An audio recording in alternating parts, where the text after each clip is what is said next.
dhiki za maisha tunazopitia kwa sababu sisi hatujali elimu ya dini. Waman a'rada an dhikri fa inna lahu ma'ishatan dhanka. Haitoshi, wanahshuruhu yawma alqiyamati a'ma. Allah anasema na tutajamfufua yeye siku ya kiyama akiwa ni kipofu. Waislamu tunaitolea mgongo Qur'ani, tusiotaka kuthamini Qur'ani. Jambo la kwanza, tukubali kuishi maisha ya dhiki ardhini. Jambo la pili, wanahshuruhu yawma alqiyamati a'ma. Siku ya kiyama tutafufuliwa tukiwa vipofu. Mwanadamu yuwafufuliwa katika viwanja vya mahshar akiwa ni kipofu, atashtakia kwa Mola wake, qala rabbi lima hashartani a'ma wa qad kuntu basira.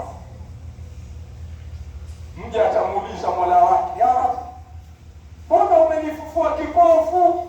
Angali duniani mimi nilikuwa naona, duniani sikuwa kipofu, mbona leo unanifufua kipofu? Allah akamwambia, kadhalika atatka ayatuna fanasitaha wa kadhalika al-yawma tunsa. Mjataambiwa ni hivyo hivyo, Qur'ani yangu wewe ilikuingilia ukajifanya umeisahau Qur'ani. Kwa kuwa uliisahau Qur'ani duniani, haukuithamini, haukuwajali wenye Qur'ani, haukutaka kutoa kwa ajili ya watu kuisoma Qur'ani. Wakadhalika al-yawma tunsa, na ni hivyo hivyo na wewe leo tutakuwa kama tumekusahau. Ndugu zangu, tujiandae kufufuliwa kwa ni vipofu. Tujiandae kufufuliwa hali ya kwa ni vipofu siku ya kiyama, baada ya kuwa tumekubali kwamba tuishi maisha ya dhiki hapa duniani, kwa sababu tumeitolea mgongo Qur'ani, hatuipi thamani Qur'ani, hatuingizi nguvu za mali kwenye Qur'ani. Leo mtu yu tayari kujenga msikiti kuanzia foundation mpaka kuanzeka peke yake, lakini hakuna mtu ambaye atakayesema mimi nitakuwa nasimamia hili darasa, nitakuwa natoa kitu fulani katika hili darasa. Hayupo. Qur'ani imekosa thamani katika jamii. Walimu wa dini ndio wamepata sifa za ufakiri katika mitaa yao. Mwalimu wa dini ndio mtu asiyokuwa na thamani, wa kutusiwa, wa kusema kila namna katika mazingira yao, baada ya kuwa Waislamu wenyewe wameshindwa kuthamini kilicho chao, wakathamini vya wenzao. Ndugu zangu, turudini katika dini yetu. Bwana Mtume Muhammad sallallahu alayhi wasallam katika hadithi ambayo ni mashuhuri, Mtume anasema, khairukum man ta'allama al-Qur'ana wa 'allama. Mbora wenu, kiongozi wenu, msemaji wenu ni yule aliyejifunza Qur'ani na akawa tayari kutoa nafasi yake kwa ajili ya kuifunza hiyo Qur'ani. Je, Waislamu tunaifanyia kazi hadithi hiyo? Mtu wa thamani kwetu sio yule ambaye anakuijilia amefunga tai na kadhalika. Hapana. Maadamu hana sifa ya kuwa yeye amejifunza Qur'ani, alafu akatenga muda kwa ajili ya kuifunza Qur'ani, hakuna mbora zaidi yake ardhini. Amani iliyokuwepo unayoiona katika eneo lako ni kwa sababu ya kupatikana mwana wa chuoni. Hadithi iliyosimuliwa kutoka kwa Muawiya, inna Allaha idha arada biqaumin balaa nadhara ila al-ummari al-masajid. Allah atapotaka kuteremsha balaa sehemu yoyote, Allah anawatazama wale wanaohuisha misikiti. Ndugu zangu, misikiti haihuishi kwa sababu ya kuwa tumetandika mabusati ya thamani. Tutakuwa na mabusati ya thamani, tutakuwa tuna dari, tutakuwa tuna feni, lakini swala inayoswaliwa, Qur'ani inayosomwa ni zaidi ya matusi. Inakuwa na thamani gani? Itakuwa na kheri gani kwa sisi tukajisifu kwamba tuna msikiti mzuri? Japo kujisifu na misikiti ni katika dalili za kiyama. Mtume anasema la taqumu saa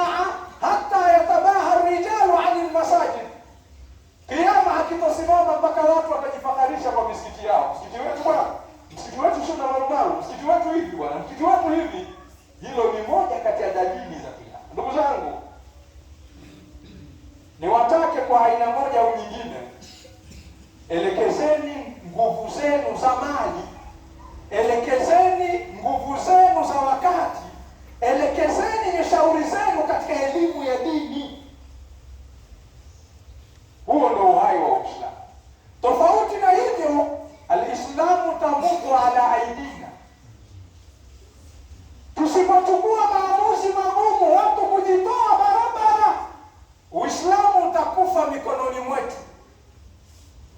Tusipokuwa tayari kujitoa katika hili, wallahi nawaambia katika membari hii, Uislamu utakufa mikononi mwetu.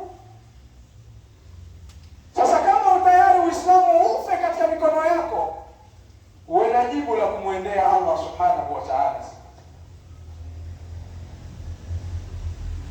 Ikiwa al-ilmu hayatul islam, na haya ni maneno ya Mtume sallallahu alayhi wasallam, basi tunafahamu vile vile al-jahlu mamatul islam. Ikiwa elimu ndio uhai wa Uislamu, basi ukiwa na kiongozi wasiyejua, huko ndio kufa kwa Uislamu, ndio kufa kwa Uislamu wenyewe. Hivyo ndugu zangu, niwatake katika membari hii, akina mama pamoja na akina baba, elekezeni nguvu zenu kuwekeza katika taaluma. Akili zenu kila mmoja atafakari kwamba mimi kabla sijaondoka duniani nimewekeza nini kwenye taaluma. Yarjuna tijaratan lan tabur.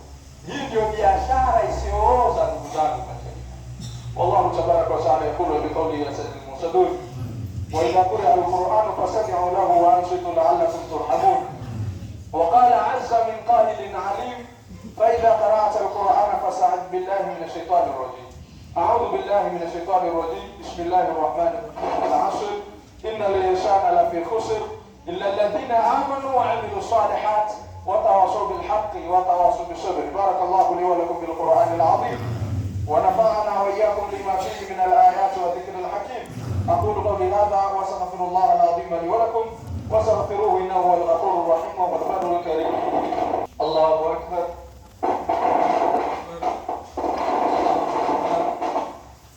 الله اكبر. الله اكبر. الحمد لله الذي حق حمده، ثم الصلاه والسلام على رسوله وعلى اله وصحابته ومن تبعهم باحسان الى يوم الدين. اما بعد، عباد الله، أوصيكم ونفسي بتقوى الله جل وعلا، فإنه فقد فاز المتقون. قال الله تعالى إن للمتقين مفازا. Ndugu zangu, kwa mara nyingine tena nikuhusieni pamoja na kuhusia nafsi yangu katika swala zima la kumcha Allah subhanahu wa ta'ala, kwani hakika wamefuzu na kufaulu wale wanaomcha Mola wao. Ndugu zangu, tukiwa katika hotuba ya pili, tukumbushane mambo mawili. Kwanza, umuhimu wa kuchinja. Hii ni idi ya kuchinja, na ni aibu kwa Waislamu, aibu kwa Waislamu ama katika jamii moja au nyingine, hasa katika misikiti yetu mbalimbali, ibada ya kuchinja hatuna haja nayo. Ninaweza kufikia katika kusema kwamba Waislamu hawataki kuchinja, tofauti na wao wenyewe Waislamu wanavyosema la nastati'u, hatuna uwezo, hatuwezi. Hapana, si kweli. Uwezo wa kuchinja tunao, na tunaweza kuchinja vikubwa kuliko hivyo wanavyochinja hao wanaochinja, lakini hatutaki uhalisia. Haiwezekani katika jamii ya msikiti mzima, mtaa mzima wa msikiti, eti wamekosekana watu 7 kuchangiana wakanunua ng'ombe. Haiwezekani. Haiwezekani. Inatuonyesha ayana kwamba lau Allah angalipitisha kwa Nabii Ibrahim kumchinja mtoto wake Ismaili, na ingekuwa ni sheria kuchinja mtoto, sidhani kama angepatikana Muislamu wa kutekeleza ibada.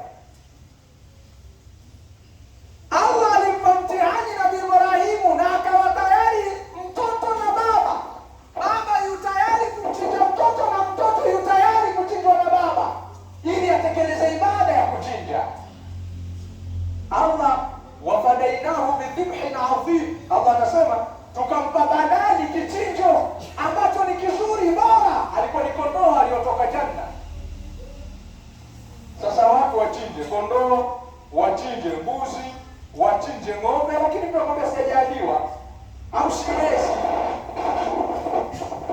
Inaonekana kwamba Waislamu tumekosa mipango na hatuna ile organize.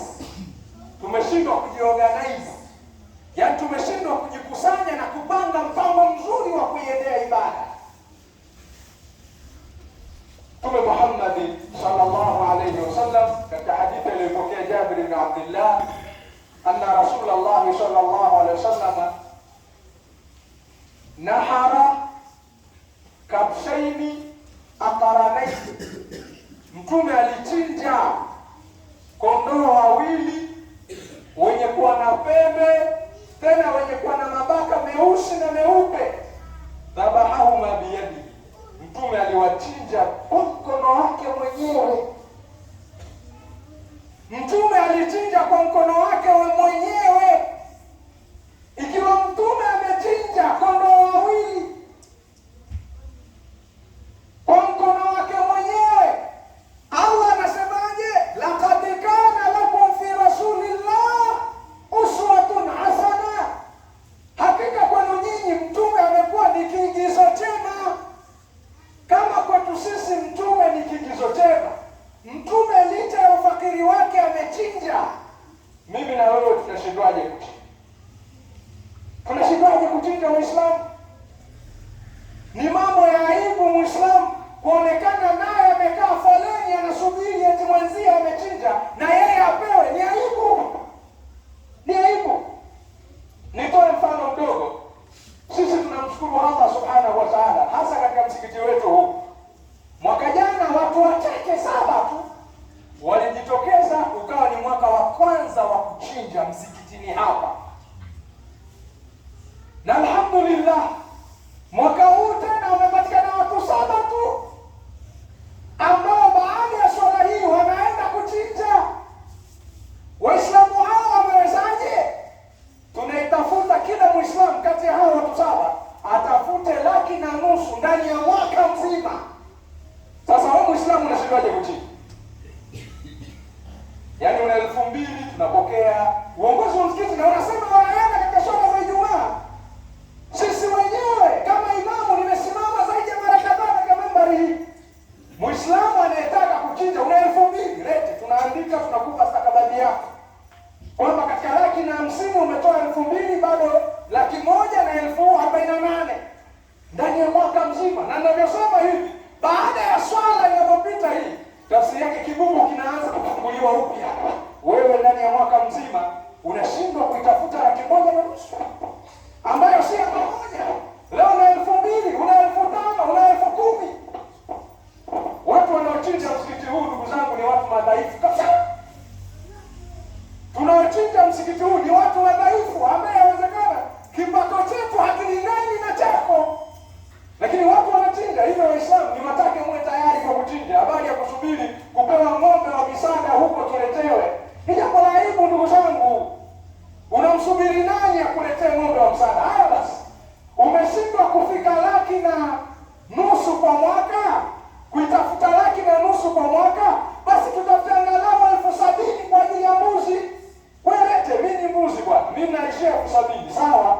Lete 2,000, 1,000 ngapi? Mpaka mwaka umeisha 70,000, sisi tunaenda kutafuta ng'ombe huyo anayechinjwa. Sisi wenyewe tunazunguka vijijini kutafuta. Hatuwatumi watu kwa gharama zetu wenyewe. Kuwezesha watu waiendee ibada ya kuchinja. Wewe unashindwaje kutafuta 1,500,000? Wewe unashindwaje kuchinja? Hamtaki ndugu zangu. Hivyo basi, nafsi zetu. Ikiwezekana, mwaka jana tulianza na ng'ombe mmoja alhamdulillah. Mwaka huu pia ng'ombe mmoja alhamdulillah. Basi mwakani angalau wawe ng'ombe 3 na mbuzi wake. Watu wengine wanakuja, wewe njoo tu kwa imamu, kwamba mimi bwana najiandikisha ni katika watu wa kuchinja. Haya, unaitwa nani? Tunaandika jina lako vizuri pale. Baada ya hapo unaacha mawasiliano yako, namna ya simu unazozidi kwenda, tunakupigia simu. Bwana hujaanza wewe, unajikuta leo wewe unakuwa ni mchinjaji. Wewe unakuwa ni mwenye kutekeleza ibada ya kuchinja. Lakini licha ya kuchinja kuna manufaa mengine, manufaa makubwa na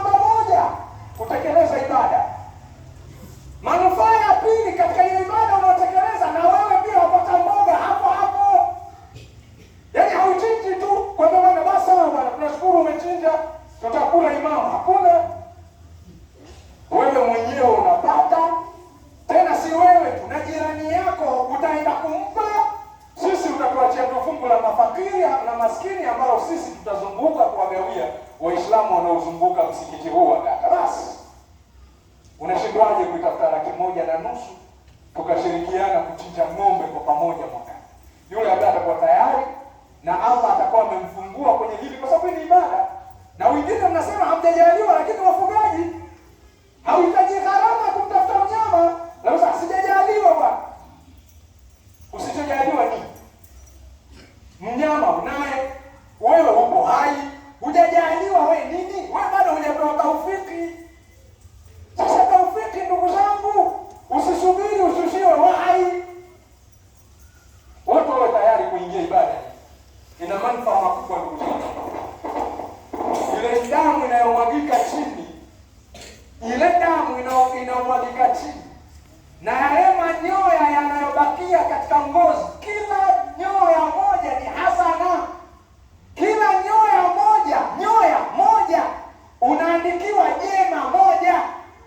Jema moja ni thawabu 10. Sisi tunaelewana vizuri? Kila nyoya moja ni hasana. Wal hasanatu bi'ashri amthaliha.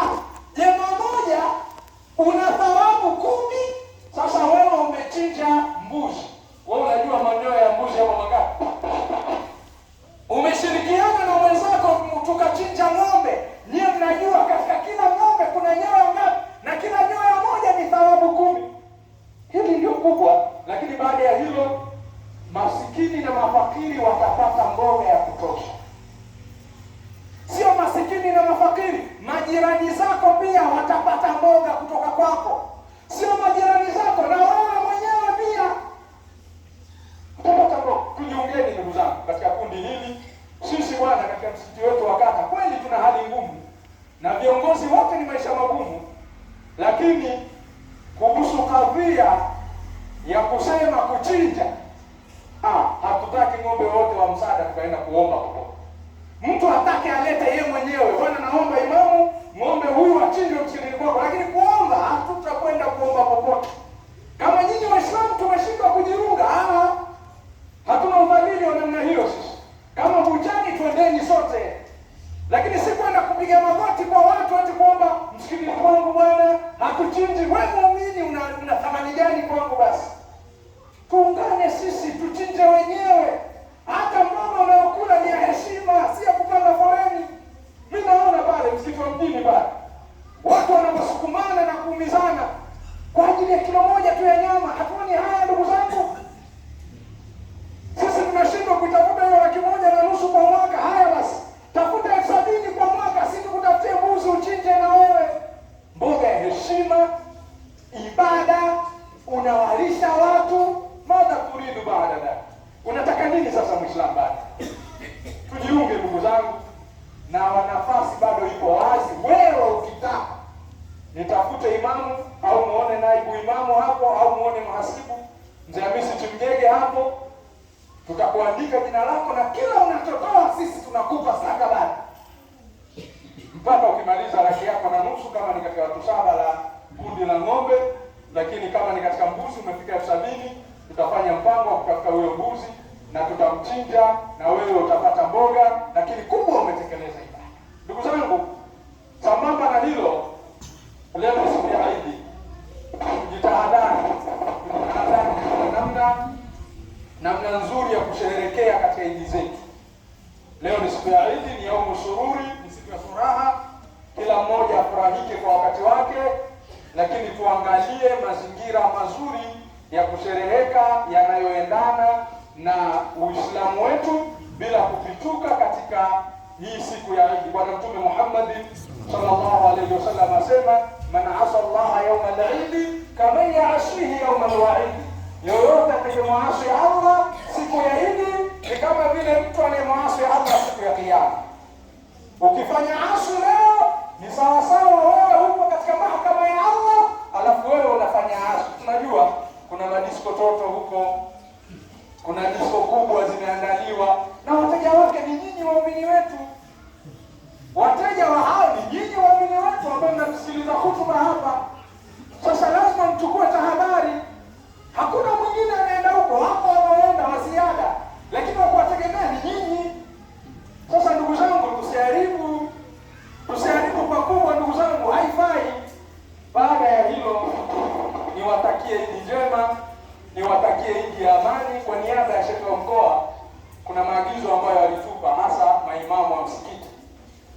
anasema mambo matatu. Jambo la kwanza, anawatakia Idi njema Sheikh wa mkoa, Sheikh Ramadhani Mwakilima. Lakini pili, anawataka Waislamu wa mkoa wa Ruvuma, hasa wakati wa Matogoro, washereheke Idi kwa mujibu wa Uislamu unavyotaka. Lakini sambamba na hilo, kuendelea kudumisha amani na upendo baina ya Waislamu wao kwa wao. La mwisho, amesema Waislamu wamalize tofauti zao wao kwa wao. Waislamu wamalize tofauti zao wao kwa wao. Nyinyi kwa nyinyi, malizeni tofauti zenu. Msikiti wenyewe usihitajie kusuluhishwa na msikiti mwingine. Malizeni tofauti zenu nyinyi wenyewe, itakuwa ni sababu ya kwenda mbele huko. Eidukum mubarak, eidukum mubarak, eidukum mubarak. Inna Allaha wa malaikatahu yusalluna ala nabi ya ayyuhalladhina amanu sallu alayhi wa sallimu taslima. اللهم ارض جميع اصحاب نبيك من ابي بكر الصديق وعمر بن الخطاب وعثمان بن عفان وعلي بن ابي طالب وعن جميع صحابه رسول الله وتابع التابعين لهم بإحسان الى يوم الدين. اللهم اعز الاسلام والمسلمين واذل الشرك والمشركين ونكش اعداءك اعداء الدين. اللهم اجعل مجتمعنا هذا مجتمعا مرحوما وتفرقنا من بعده تفرقا مؤيدا محسوما ولا تجعل فينا ولا في جميع امه محمد صلى الله عليه وسلم شقيا ولا محروما. اللهم اغفر للمؤمنين والمؤمنات والمسلمين والمسلمات الاحياء منهم والاموات. اللهم ربنا انا نسالك علما نافعا ورزقا واسعا وشفاء من كل داء وسقم والحمد لله.